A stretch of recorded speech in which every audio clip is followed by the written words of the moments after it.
This episode of Tioga Talks is brought to you by Franklin Air. At Franklin Air, we are proudly serving our community with fast, dependable service you can trust. Because we're your neighbors, not just your AC company. From quick repairs and routine maintenance to full system installations, Franklin Air has you covered. Stay cool and schedule your service today with Franklin Air. Call Chris Franklin and his team at 479-318-9992 for all your HVAC needs. Franklin Air, the official HVAC company of TSPN. Hey there, Tioga Nation, and welcome to the first ever episode of the Tioga Talks podcast. We're your hosts, Cade Richardson, joined by fellow Tioga teacher Dallin Berthelot. And for our first episode, we had to start at the top. A Tioga High School student from the class of 1994, history teacher extraordinaire, assistant principal, and sitting behind the desk as your principal today. Our guest is the Ben Arrington. You're listening to Tioga Talks, where every conversation has a story.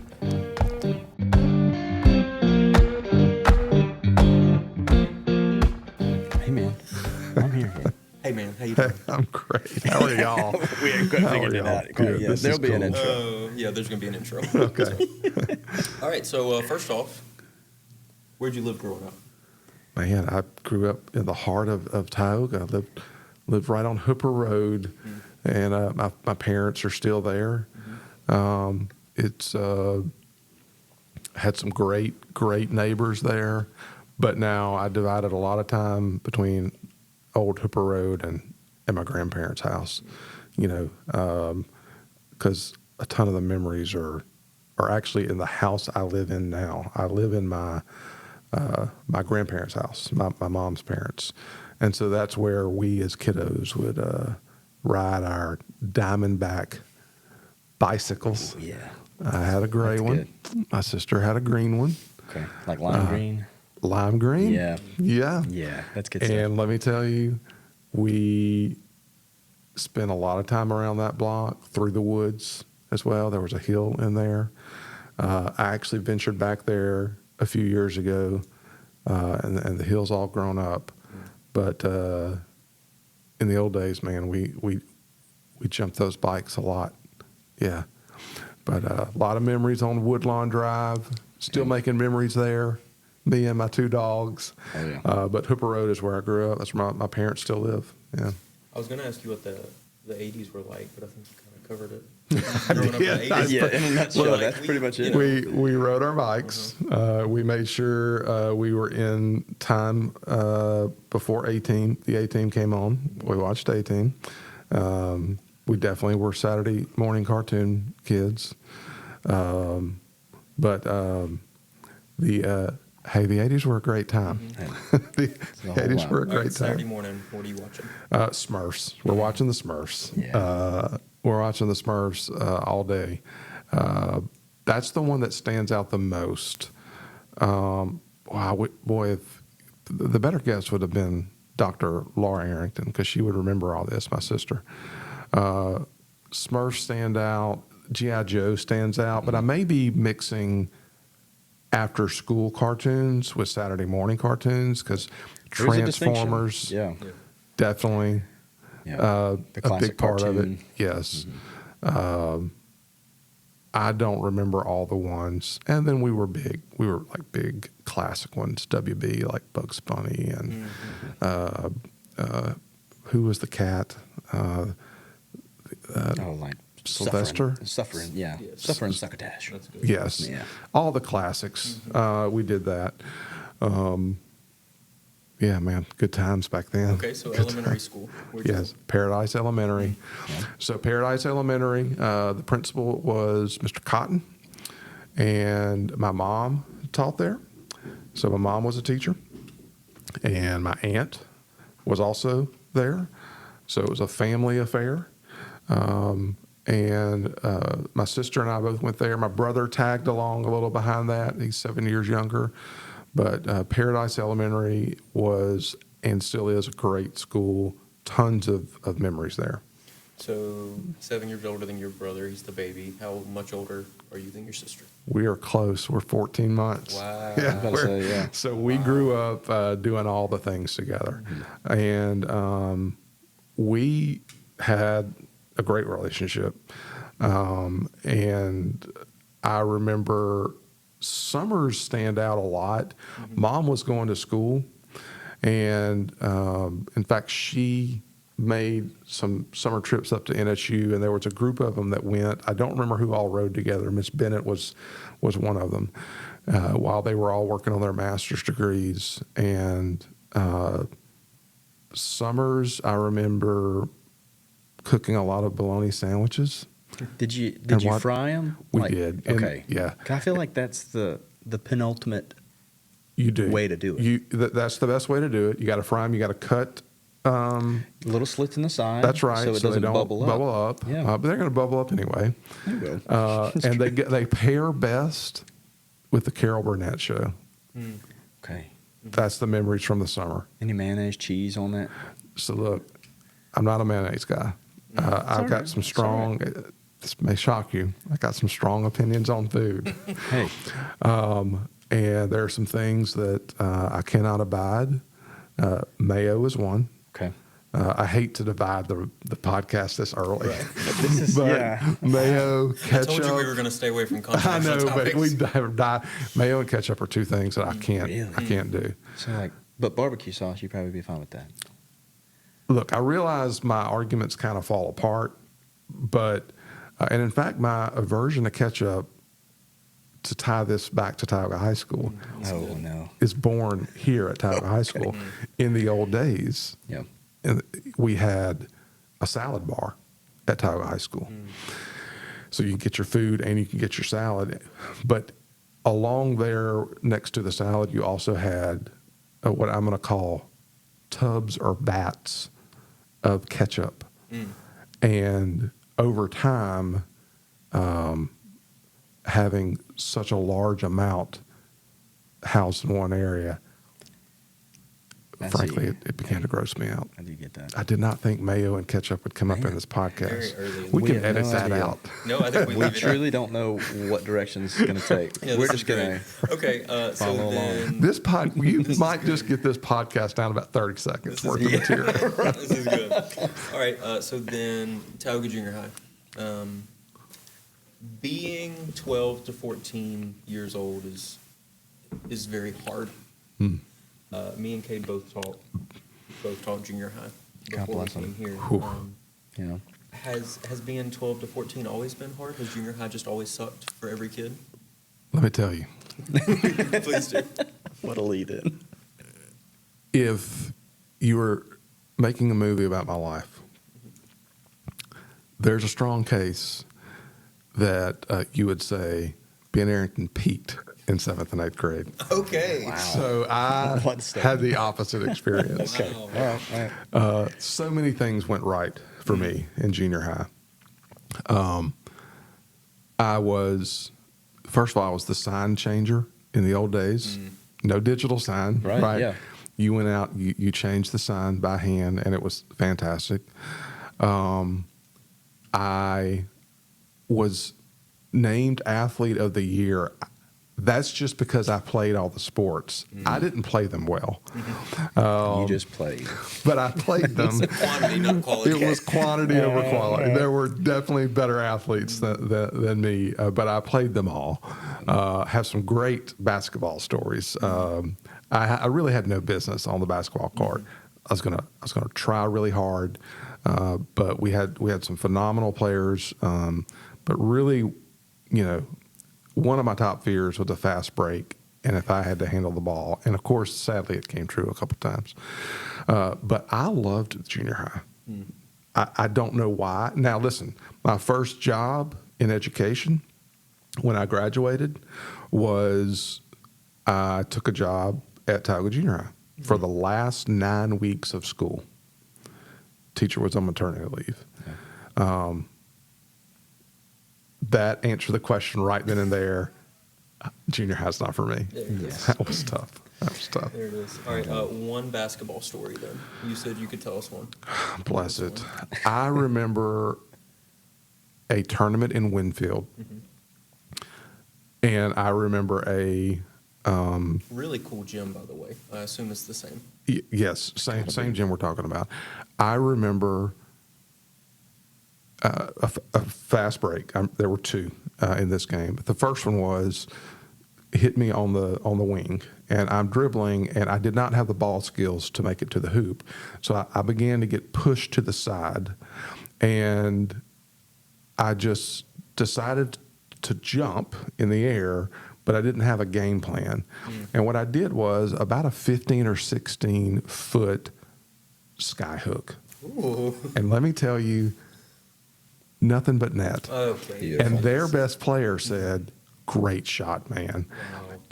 And right the first couple of minutes this happened, and he thought this guy can play. And then the rest of the game, he found out this guy cannot play. But Kareem out there. Yeah.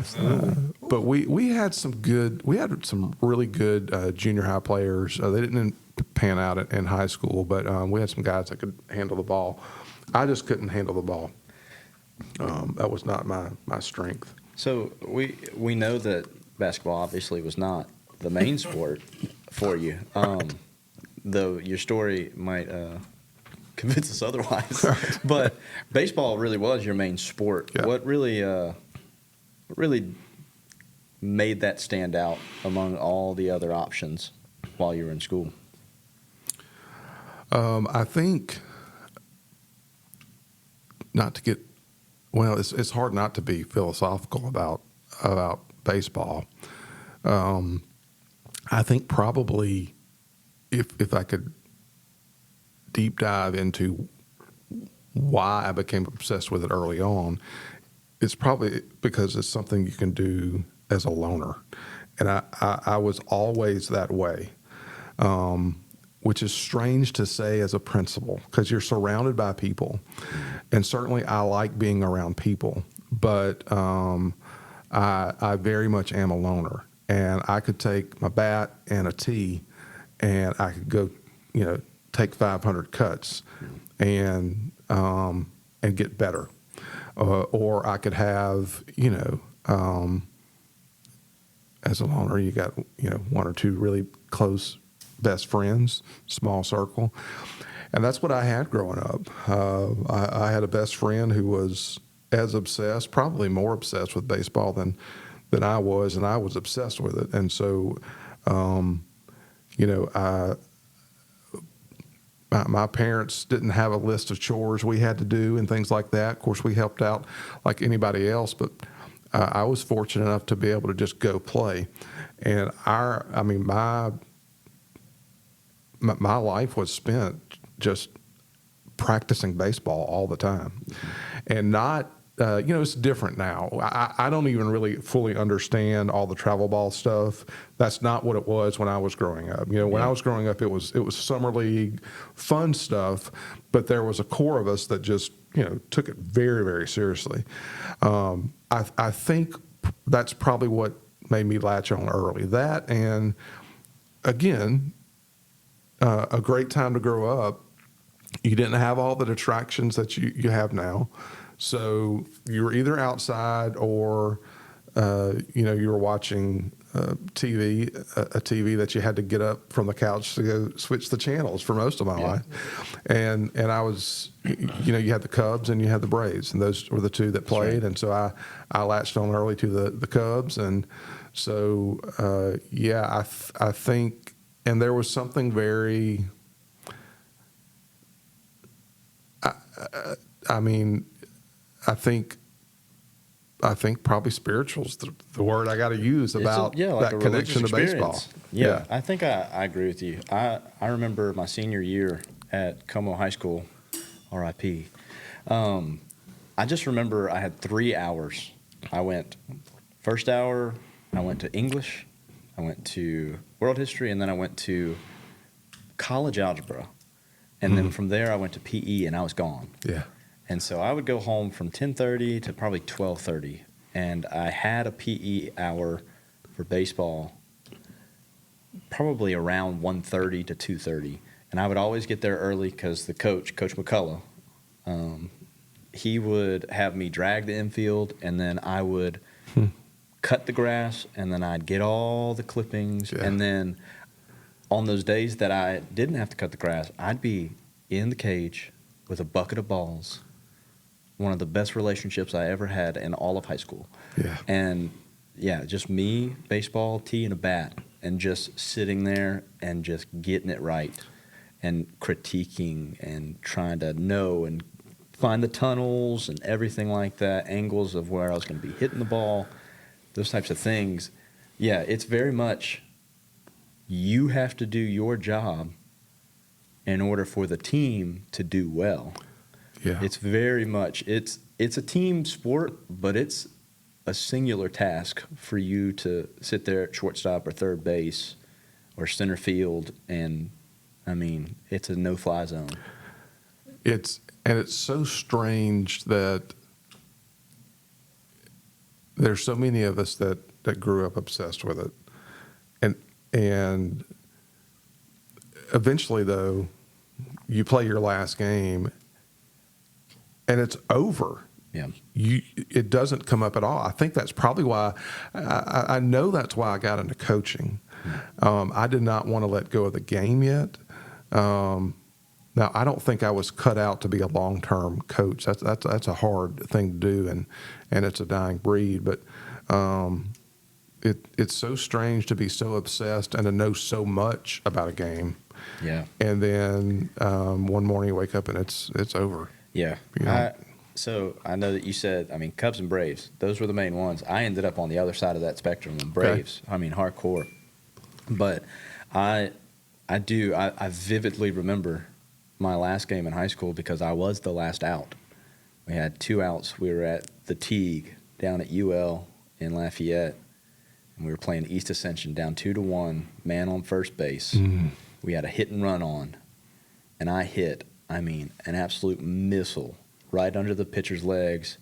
But because we were on a hit and run, that shortstop was already coming across, and he just tagged it right there, got that out at second, and I just remember running as hard as I could through first base, and I just grabbed my helmet and I threw it down and cracked it.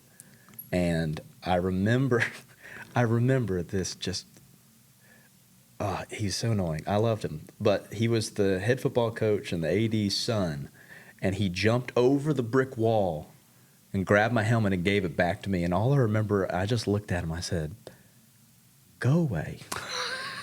And just the emotion of the moment, it was like we were 2-1, bottom of the 7th. We've got a man on base, and I had one job. Yeah. Hit it in the 4 gap, hit it in the 6 gap, and I hit it dead center. Any other time, great hit. Yeah. That moment, worst possible spot. I think about that often. You highlighted it though. There's so much emotion tied up in that game. Yeah. It's baseball is all sports have their thing, but baseball is just it's just the most romantic sport you can play. What is it? How can you not be romantic about baseball? That's right. Yeah, it's a love-hate relationship, and there's so much. A lot of the things that I learned from baseball, the discipline and just really respect, I think came from playing inside those white lines. Yeah. That really has just resonated with how I'm a teacher, how I'm a man, how I'm a father, all of those things. Like it really has touched just about every aspect of my life. It really is truly one of the greatest games ever created. So tie this into Tioga here. Coach Burns and Tioga won state championships, 86, 87. Yeah. I grew up in a real small town. And I remember sitting in 6th grade math, Miss Evans' class in Oak Grove Elementary. And Oak Grove Elementary and the high school are on the same campus, and they're connected by a hallway that's always closed, usually. Different principals, different schools, but they're connected. And 6th grade math, so this is 2007, 2008, the starting running back, Joey Petmiller, walked in to Miss Evans' class, senior running back, with his jersey on a game day. just to chit chat with Miss Evans and give her a hug. And the murmurs in the classroom whenever he walked in, Yeah. it was like Matthew McConaughey walked in the room, right? Like just the whispers and the murmurs. And it was like he was a celebrity. Yes. You know, and we all knew. And you go out in the town and you just knew who these people were, with or without their jersey on. You know, was that kind of the vibe watching those teams in '86 and '87? Did you know who those guys were out in the streets? Oh, well, absolutely. And so one of the things that, so in '86 and '87, I was 10 and 11, right? But one of the things that Coach Burns used to have was he would do a baseball summer camp, and it was for a week out at Ward 10, and those players worked that camp. And so, number one, I was at both of those games, and I just remember a sea of people out at Ward 10 because both of the games were out at Ward 10, and it was difficult to even watch the game. There were that many people, but those players were absolutely like celebrities to us. And I remember being at that camp, and at the time, being one of the better players, but being very nervous around all of them. So James Pickett, Chip Durham, Kevin McGehee, Mark Ledger, all of these people were larger than life figures. And in fact, when I got ready to play college baseball, Kevin McGehee was drafted by the I can't remember if he was drafted by the Giants or the Orioles. He ended up playing for both of those organizations. I think the Giants, and he made it to the I think that's majors right. with the Orioles. You know what? You are right, because when he got ready to get in the groove of going, a couple of times he called me to go catch out at Ward 10, just, as he was long tossing, warming up, things like that. And he even coached me at LC for a year later, but he gave me his San Francisco Giant, like warm-up, 3/4 zip, whatever top. I wore that into my 30s until I couldn't fit it anymore. But and I never will forget. I have got it somewhere. You talk about a great addition to y'all's setup in here. But my best friend who I grew up with, Brian, who was obsessed with baseball, we went and watched Kevin pitch in Shreveport, where the AA affiliate was. And he saw us after the game, so he came over to take a picture. And I could not wait to get that picture blown up and put in my room. And when I got that picture back, my eyes were closed and my mouth was weird. And so I ruined a great picture, to your point, with someone who really, I idolized those guys growing up. And I idolized Coach Burns. I was lucky enough to play for him for a couple of years. But, boy, Coach Burns he knows a tremendous amount about baseball. But, and he's still got over 500 wins at LC, still killing it. Coach Burns was a master motivator. He would make you feel like you could do anything and run through a brick wall, and that's what made him such a great baseball coach, and then a great football coach on top of that, and that's why he's still such a great coach today. Yeah, so that's where we were going next, is you make it to high school, and Coach Burns comes back. Right? Yeah. So he was just coaching football, won 3 district championships, Yeah. very successful. He still has the highest winning percentage as a football coach here.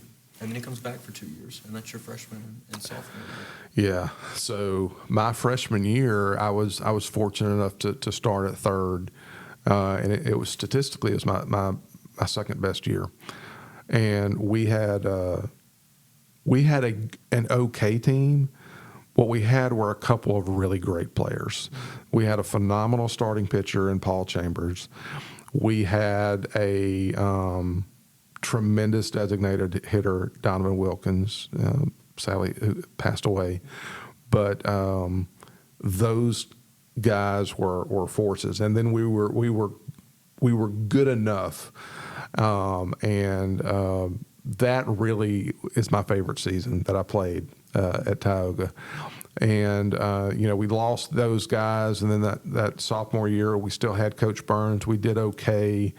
But then that's when he decided to take the football job. And so at the end of my sophomore year, he took over the football job and of course had a tremendous amount of success. But we didn't have the success that I'd always hoped we would. I kind of was really hoping we would be, the next Kevin McGeehees, the next Chip Durhams, the next James Pickett's, but didn't turn out that way.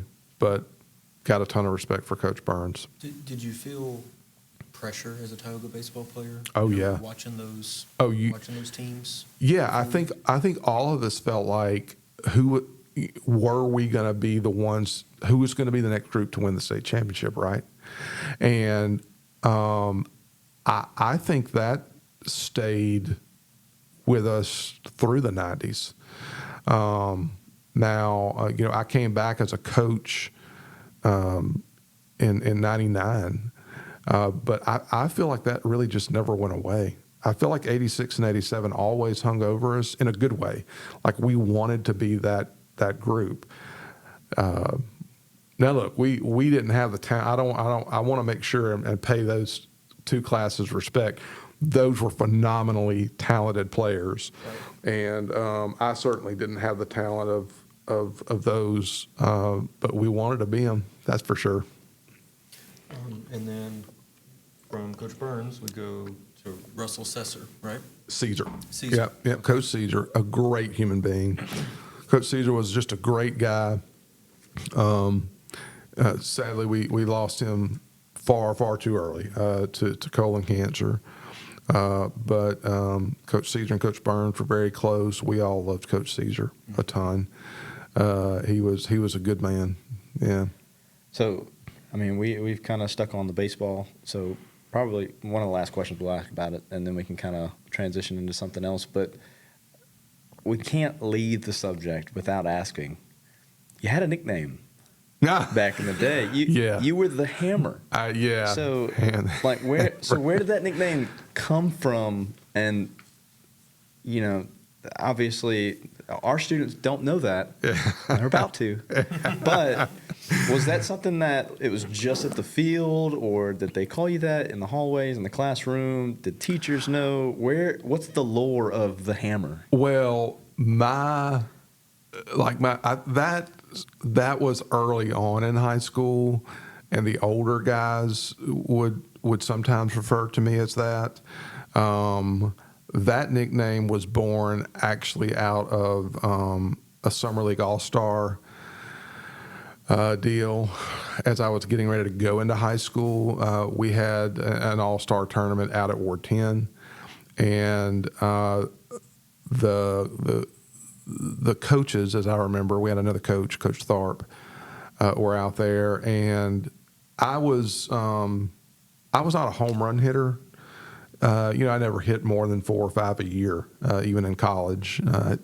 Mainly hit a lot of doubles, but for whatever reason, going into that All-Star, I hit a lot of them. I don't remember how many, but a lot, and one of the coaches out there referred to me as Hammer, and then it kind of stuck. I think it was maybe Coach Tharp, who was also my junior high coach, and so there was one player in particular, Chad Lemons, who great personality. The Lemons family has always been a big Ward 10 family. A lot of Lemonses came through here, and I live by Lemons Lane. Oh yeah, the Lemons family is great. I love Mr. Eddie, and they're great people. But Chad was a little older than me, and he loved to call me Hammer, and that's kind of stuck for a little while. But yeah, I don't think I've heard Hammer or Hammering Arrington in a long time. Yeah. But that was that definitely was my nickname for a little while there. Yeah. So as a student, you were senior class president, is that right? Yes. So I was class president all 4 years. Okay. Yep. So I was selling you short. Sorry. Yeah, you're selling it short there. Yeah. But the now not student council, but class president. And, just like being principal now, my success is from having good people around me. I had some good class officers back then that are still lifelong friends that I still talk to frequently. Yeah. So how would you describe your graduating class? Oh gosh, we'll have to cut this.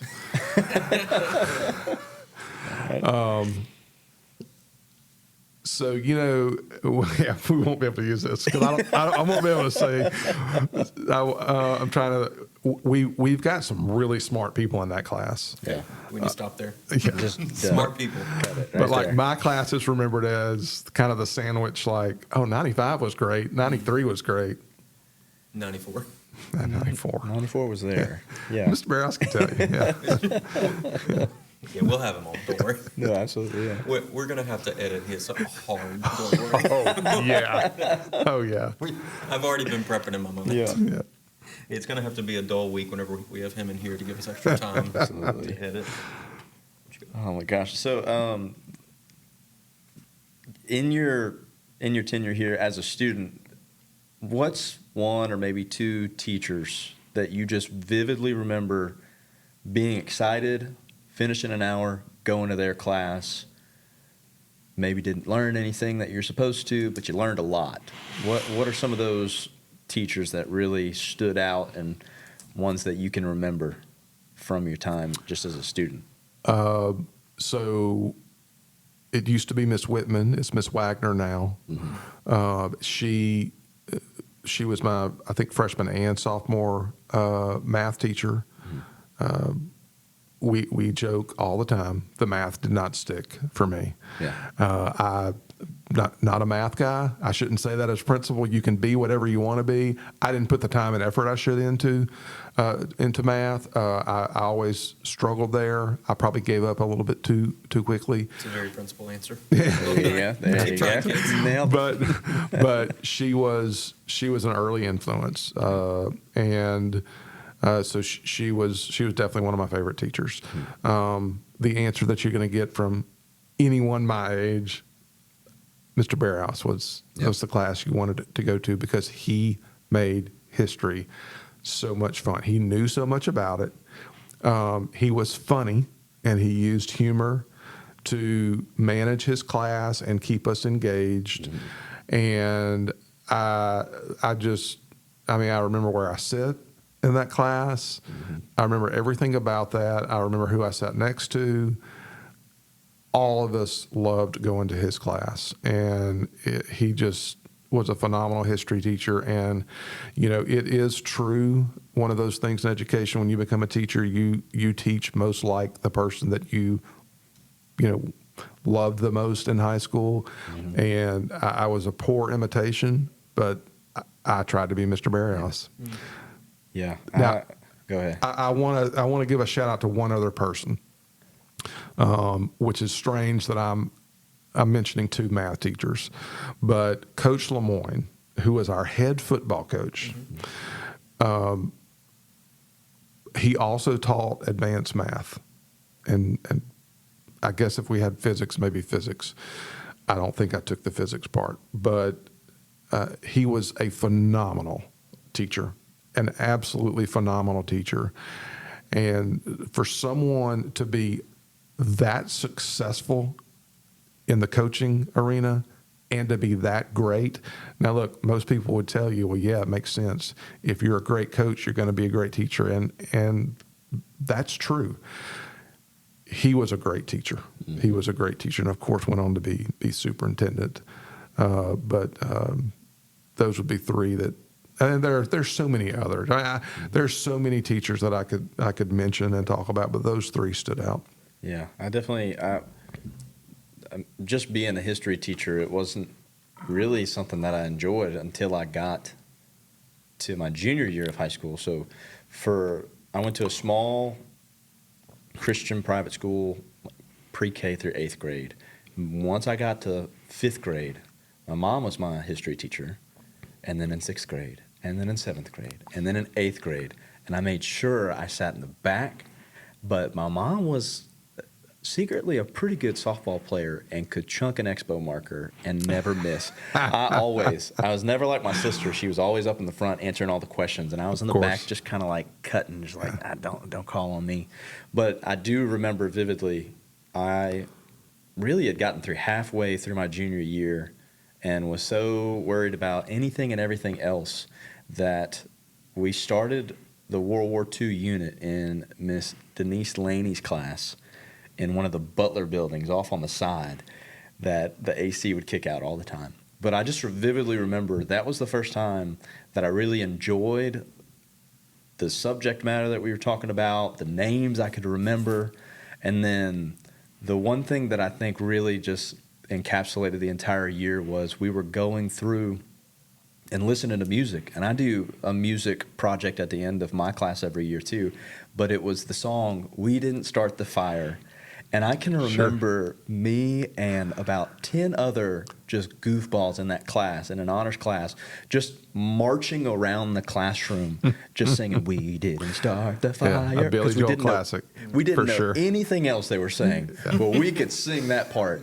And I just remember that. And I remember a couple of years ago, whenever I got an award, I immediately sent a picture and I said, "You're the reason why I got this. Like, you had such a huge impact on me." So yeah, I mean, it really, I agree with you that those teachers that made an impact, you kind of want to emulate them a little bit. Yeah. You want to be like them, and then as time progresses, you find your niche and what you are, and you have those influences from them. That's right. You got to lean into your own personality, Yeah. and you typically figure that out sometime those first 3 years. But you're right. You're picking and choosing from the best experiences you had in high school. So besides technology, obviously, what has changed the most at Tioga High School from the time that you were here as a student to today? Oh, wow, what a great question.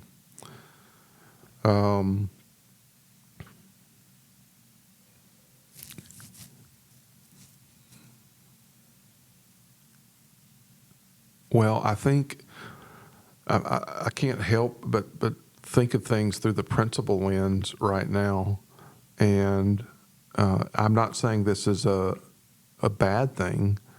It's just a change and a shift. But in the old days, and when I started out, the staff members all came from an education background, right? And that's one of the changes that's really very seldom do you get that anymore. People are coming and bringing their own experiences from work and other related fields and getting into education. That's a big shift. I don't know that answer is one that we want to keep, because I don't want that to be viewed as a negative. Boy, that you may have stumped me a little bit there, Dallin. Think about it. Think about it. We'll have you on again one day. Yeah. You need to. Yeah. Just think about that. Yeah. I'm trying to think of a positive response there.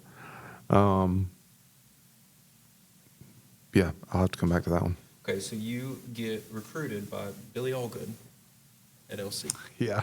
Okay. Coach Allgood got to LC in 1959 Uh-huh. as the boys basketball coach. So you caught him at the end of his career. I did. First off, before we get to him, because we can do a whole podcast just on him. I think. Yes, we could. Did any other schools recruit you, reach out to you? No, and it's hard for me to reflect back on my high school career without talking about a regret, but I think it's a learning experience for kids as well, and it's one that actually I did not feel comfortable talking about for a long time, but I played football for 2 years and then I quit playing, and I did not like any aspect of it. With that said, it would have benefited me to keep playing, and I say that in response to your question because the thing that I think was a negative for me is I did not develop physically at the rate that I could have had I continued to play football. And I think that had a negative impact in the recruiting process for me. I had a couple of teams look at me. I had such an awful senior year. And again, when you're getting recruited, they're looking beyond those measurables. But I had such a bad senior year, and we did as a team as well, that it just didn't manifest in any recruitment. So I had one that I thought was going to work out, and then that coach took a job at a major SEC school. That was not going to be an option for me. So we ended up at LC. So, Coach Allgood, I did some research on him. You know, his name's on the field now, and me and Cade both went to LC, and Cade played there for a minute, played baseball at LC for a few minutes, I guess. Yeah, a couple minutes. A couple minutes, here and there. Yeah. So and I knew that he was in the Louisiana Sports Hall of Fame, but I'm researching, and before he moved to baseball, he was the football and basketball coach. Right. In the early 60s, he took the LC men's basketball team to Kentucky. And do you know the story? You know where I'm going with this? I think so. They went to a bunch of different tournaments around Kentucky before they came home. And he met Adolph Rupp at Kentucky and had such an impact on him that they became friends. And Kentucky agreed to come down here in 1965 and play LC. Oh, actually, I did not know that. In 1965 to open the year Okay. in the brand new H.O. West. Yeah. They were going to be the first team that ever played here. And unfortunately, construction was delayed, as it always seems to be. Mm-hmm. And the gym was not ready for the Yeah. season. So Coach Rupp had to cancel Wow. and back out. But, I mean, that he made such an impact on top 5 greatest basketball coaches ever. I mean, Coach Allgood is – I don't think we talk about him enough, you know? Well, so I only knew him at the end of his career. I mean, he retired my senior year. I like to say we went out together, right? Mm-hmm. But Coach Allgood, and I don't even know to the extent that I'm about to say this, but he was a phenomenal basketball coach, and I think I don't want to name schools, but in his own stories to me, I know that he had significant opportunities beyond Louisiana College. But I also know that his commitment to LC was he believed so strongly in what that school was building, which is a very admirable thing. That's where he stayed and built his home. But he's certainly probably an underappreciated basketball coach. Right.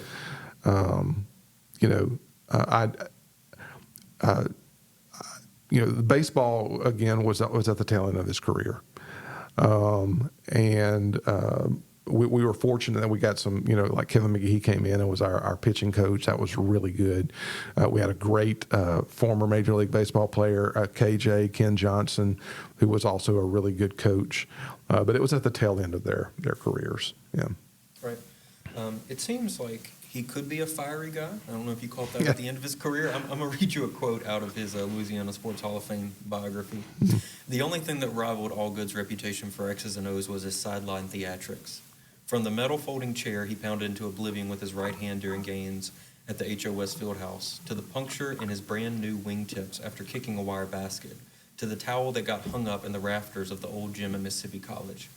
Then there was the infamous night in the early 1980s at Stephen F. Austin when LC received 7 technical fouls, 3 on Allgood, 3 on Coach Rushing, his assistant, and 1 on the Alexandria Daily Town Talk reporter that traveled with the team. Did you see that same fire at the end of his career? Yes, Coach Allgood.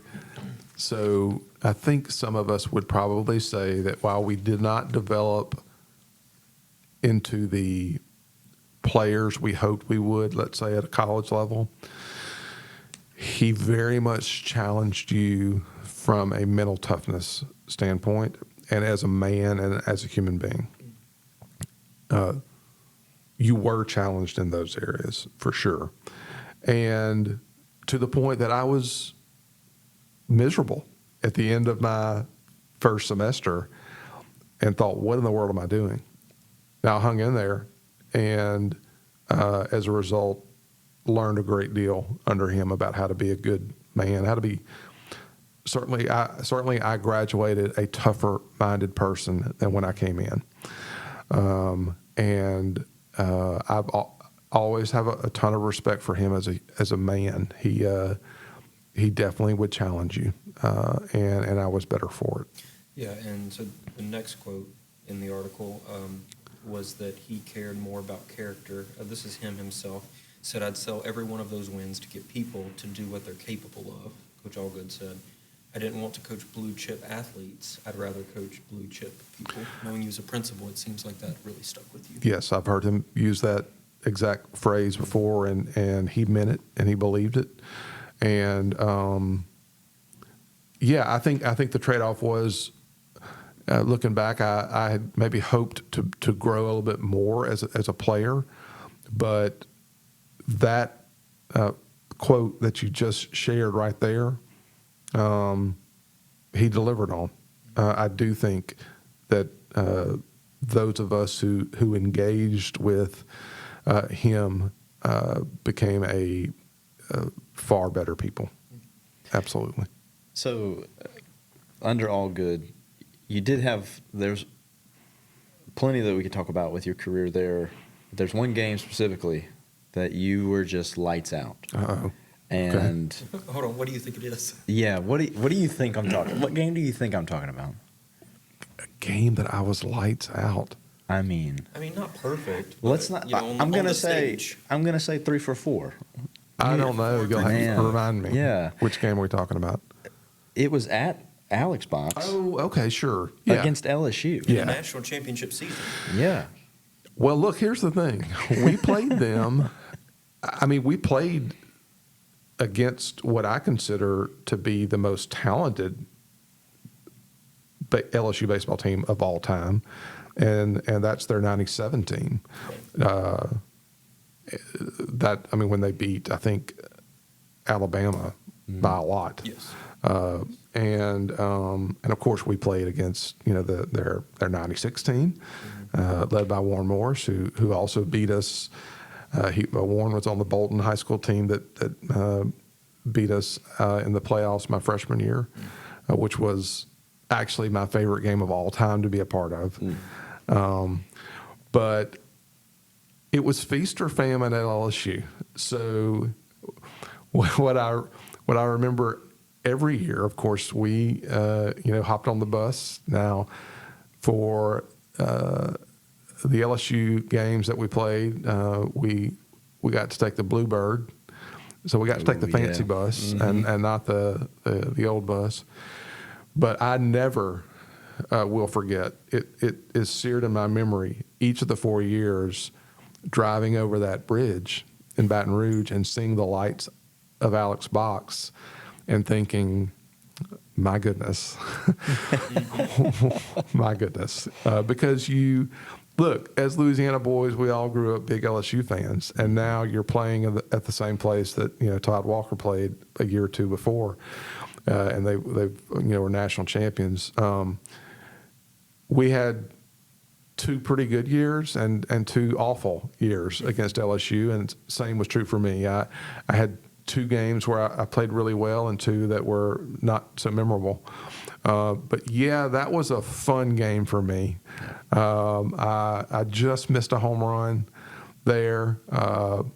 It was cool that my dad and my brother were listening to the game on the radio, and Jim Hawthorne was saying my name.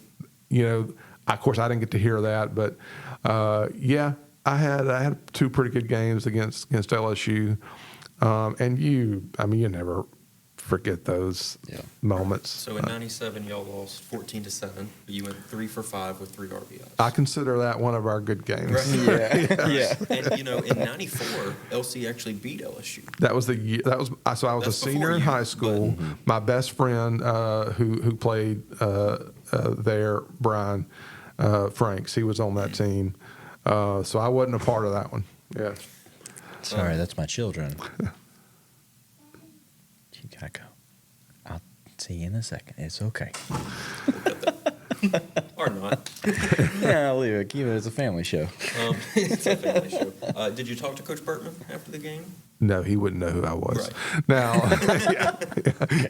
Might have shook his hand. Yeah. 3 for 5 or not, he would not know who the third baseman was. Do you remember who pitched for LSU?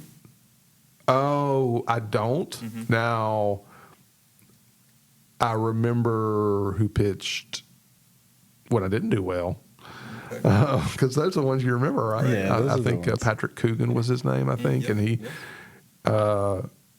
I believe he got the last out in '96. Okay, in he the College World Series. he threw. That's back when the strike zone was an era where it was very wide, Right.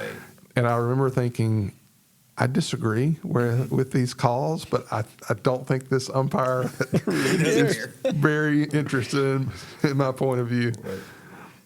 Right. So you major in history? Yes. Is that right? Mm-hmm. History education or just history?